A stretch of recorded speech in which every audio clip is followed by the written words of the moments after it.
you.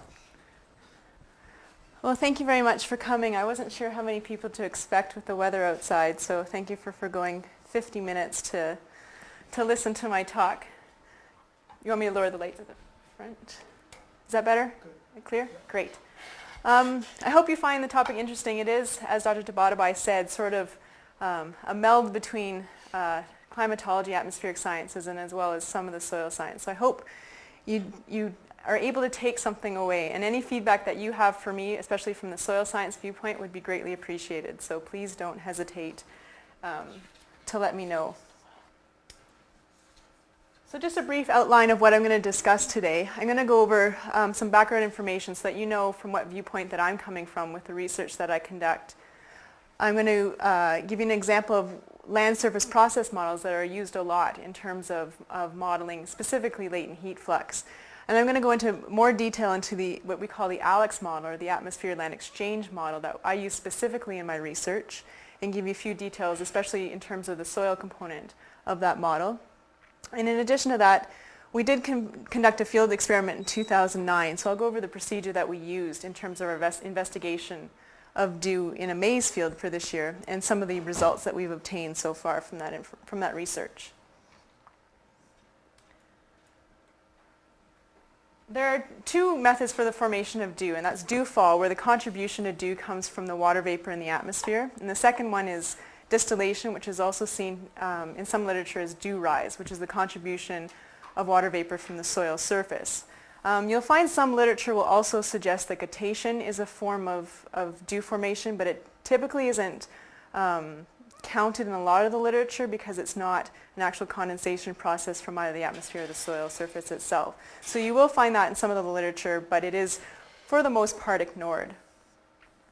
And so the next question that I ask myself is why should I care if there's dew or not? And I come from a different background than maybe a lot of people, and I've worked for growers, as Dr. Tabatabai mentioned, predominantly in some of the plant disease modeling. And in plant disease, we're concerned with dew in terms of the duration of a dew event. And typically, the risk of infection and the rate of that infection has to do with how long the leaves are wet and then the temperature during that same time period. And so what we have done is there have been many models looked at that provide information to growers about when they should spray for certain diseases, depending on how long the duration has occurred and the risk that they've developed. From remote sensing, it's a completely different world than plant disease. And in this realm, we're concerned with dew amount on a canopy. And particularly, we're concerned at the microwave remote sensing frequency, where we're trying to measure soil moisture content. And this is of concern, especially with recent developments. The European Space Agency at the start of November launched the Soil Moisture and Ocean Salinity Satellite, which is the first of its kind, and it's measuring soil moisture. It passes over different areas of the earth every 2 to 3 days, and it's measuring soil moisture on a 40-kilometer footprint. But what we found with dew in some of the other research that's gone on land-based remote sensing is that dew causes a source of error in what they're measuring as soil moisture. And this error can actually be quite significant. With the SMOS mission, the goal is to get soil moisture within a 4% volumetric water content error allowance. And we've actually seen instances where we have heavy dew that cause an error that would override this 4%. So it could be a pretty significant contribution. And especially currently with NASA developing a similar mission with the soil moisture active passive, it's something that might have to be taken into consideration in the development of this satellite. So that's where we're coming from, sort of from the microwave remote sensing. So it's two very different things. But one we're concerned with dew duration, and the other we're concerned with dew amount.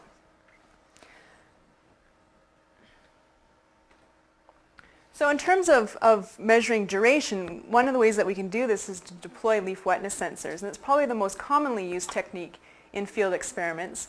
Most of the literature that you'll find on leaf wetness sensors currently cite the Campbell Scientific flat plate impedance sensor, where on the sensor, if there's moisture on the surface, it causes the impedance to drop, and that's measured by a data logger. The reason that is the most cited is that was the most popular used, most commercially available sensor on the market.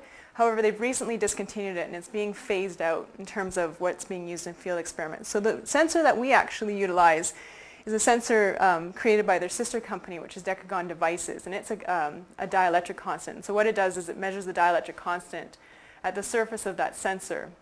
and can indicate if there's moisture or not because of the fact that liquid water and ice, one or the other, have very distinct dielectric constants and very different from that of air. So that's a sensor that we currently use in the field. The other option is to model latent heat flux. So that's a good alternative if you don't have the ability to get into a field in terms of deploying sensors. And a model is also very useful when you're working with growers who don't particularly want equipment in their field because, as we all know, it gets in the way for a lot of things, and sometimes your equipment may or may not survive the field season depending on who drove over it. In terms of amount, we can do this again two ways. We can conduct manual measurements, which is laborious. I will tell you that. Or you can model latent heat flux, and I'm a great supporter of doing manual measurements so that you figure out what's going on in the field and to verify if your model is working well, but I certainly don't want to do that for the rest of my life. This is a sample of the bags that we used to sample dew this past summer. It's definitely high tech. Where we have the paper towels, we pre-weigh the paper towels, and I'll get into the description of our actual sampling technique, but there are several ways that you could manual sample. This is just sort of the option that we took in our research experiment this summer. All right, so now getting into a bit more of the land surface process models. So these models, they describe the interactions that are going on between the atmosphere and the soil surface, and in the case of some models, they actually take into consideration as to what's going on beneath the soil surface. Many of these models were developed to look at latent heat fluxes, but they've also will do sensible heat, momentum fluxes, things like that. And they've been developed either to follow physical concepts or, again, to use empirical estimates. Excuse me. So just a couple examples. There are many empirical models out there that have worked very well for the regions that they were developed for. But like any empirical model, it has limitations. And especially when we're looking at fluxes and things like that, where the physics behind them are extremely important, we can't move that empirical model from location to location. And so our preference in the research that we do is to use a physical model. But these empirical models are great if they're used in the region where they were developed and if that's what you have available for you. So just one quick example is the RH greater than 90% model. It was developed initially in the Netherlands, I believe. And it looks at changes in relative humidity, a certain percentage over time. If the increase is, say, 3% in the last 15 minutes, then over a certain threshold, that indicates that dew has developed, and then again when it drops it indicates that the dew has dried off. So in this situation, in all empirical models that I'm familiar with, we can only use these to estimate dew duration for the most part. The Pemmon-Monteith model is probably one of the more famous physical models that was developed. But this model is only a one-source model, so it only considers essentially dew fall, so the contribution of water vapor from the atmosphere in the overall dew development. And in this situation, the Pemmon-Monteith model, as well as the ALEX model that we use, it's called a big leaf model. So we don't consider sections of the canopy to differ from one another. They're one entity and we treat them as one unique system.